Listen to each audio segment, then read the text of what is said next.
Hello, my name is Tommy and I'm a filmmaker from Sunnyvale, California.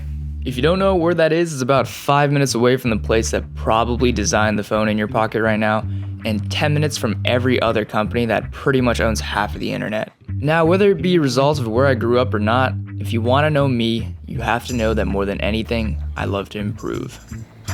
I'm a meticulous planner, a compulsive self-educator, and an often blind optimist. According to science, these are the list of my strengths, and this is how I tend to handle conflict. And while curiosity drives me into interests and experiences I would have never imagined, my lack of prudence and self-regulation may be the reason why I'm never able to achieve those damn six-pack abs. Fuck, this shit is delicious. But buried in the copious amounts of notes and self-reflection, hidden within the words of the people I admire, and lodged somewhere in the deep but seemingly random questions I often ask, Who am I? is a truth that I have undermined and taken for granted for a very long time. Other people matter. And while I scrutinize and constantly drive to improve myself for my own higher standard of living, I realized I was being ignorant to how it was affecting those closest to me.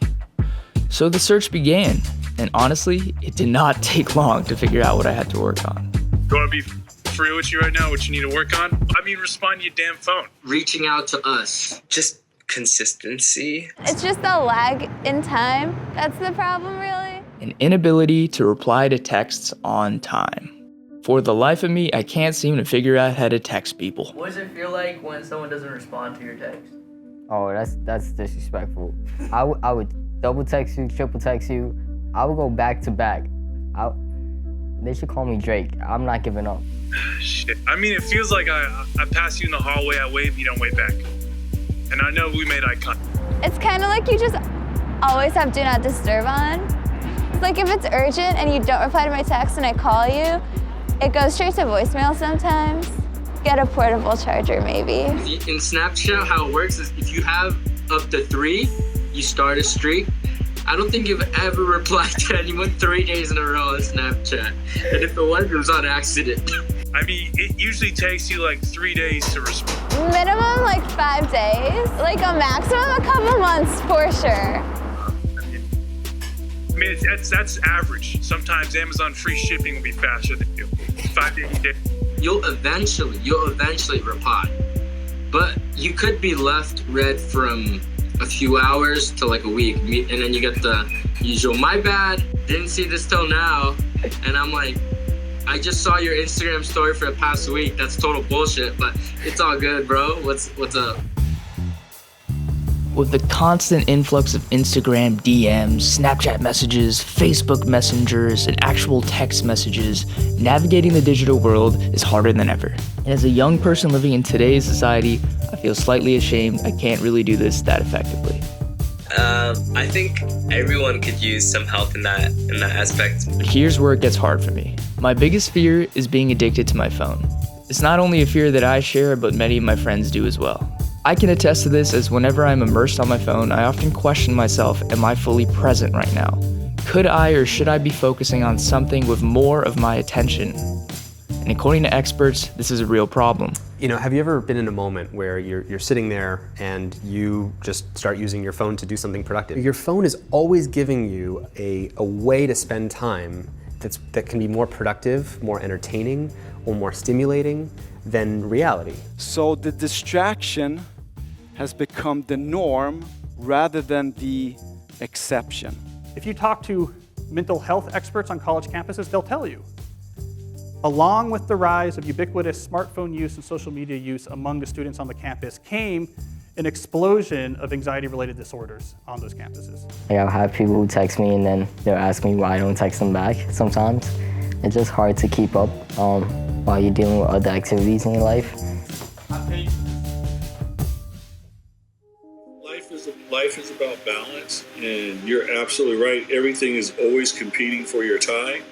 And in today's world, because we are so accessible because of multimedia, you have to have those boundaries or you can't get anything done. Now the question then becomes, what do you value more? When I entered high school and began pursuing a career in professional baseball, texting had little to no value to me, and as a result, I gave a lot of that digital life up to focus on the things that were more important. But now in a post-baseball world, I'm left in an interesting situation where texting and keeping a digital online presence directly affects my brand, having time to create, the planning of my daily life, and the quality of my relationships. You can't put creativity on hold and say, okay, hold it, let me go handle this and come back and try to pick up on the creativity. It doesn't work that way. I guess instead of being scattered like around too far, to have like more of a concrete plan and not being distracted by like small things. Learning from my friends' pain points, I was able to identify some key principles that I could implement to solve these problems. Respond to anyone within a few hours and make sure to let them know if I'm busy and I will get back to them later. Use airplane mode to focus on your tasks at hand. Like if I'm studying right now and then I see it like on the MacBook, yeah, I probably wouldn't respond until I finish studying. If anyone texts me within this time frame, I've set up an automatic response to let them know I'm currently in deep work and cannot be disturbed. Batching. You really need to prioritize, even if you don't like it. It is the dominant method of communication nowadays. Around 7:30 to 8 p.m., I religiously batch and set aside 30 to 45 minutes of my time to respond to follow-ups, DMs, Snapchats, questions from fans, and lastly, emails. The biggest change I made was to rewire how I approach and label texting and social media in my mind. The time that I now set aside to reply to people and answer questions is now in my mind time that I spend building and maintaining relationships. Appreciate the friendship. It's just, you take it for granted. So maybe if you had nobody texting you would look forward to that one text from your one friend. And people who love you, as long as you explain your process, they understand. It can be managed not by doing anything different, but just, be appreciative, let them know how much they mean to you.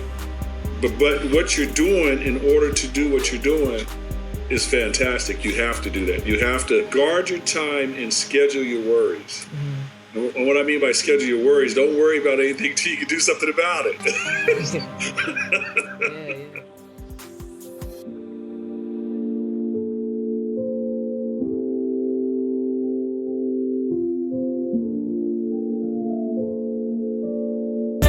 Yeah.